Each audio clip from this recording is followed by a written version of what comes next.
Өвсгөл аймгийн хүнс хөдөө аж ахуйн газар, хөдөө аж ахуйн их сургуулийн мал аж ахуй биотехнологийн сургууль, мал аж ахуй эрдэм шинжилгээний хүрээлэнгийн хангайн бүсийн салбартай хамтран хийсэн судалгааны үр дүнг танилцуулах сургалт өдрөлөг Дорооцсон хадлан бэлчээрийг сайжруулах, малын тэжээлийн нөөц хангамжийг нэмэгдүүлэх, шинэ технологи сайн туршлагууд үзүүлэх сургалт өдрөлгийг 2025 оны 6 дугаар сарын 9-ний өдөр Өвсгөл аймгийн Иргэнчилэн сумын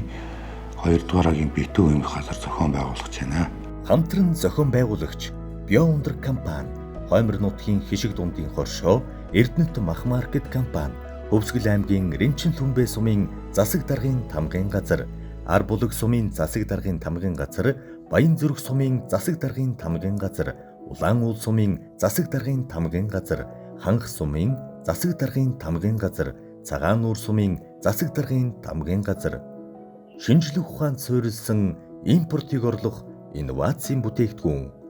Биоундраг 7037 37 77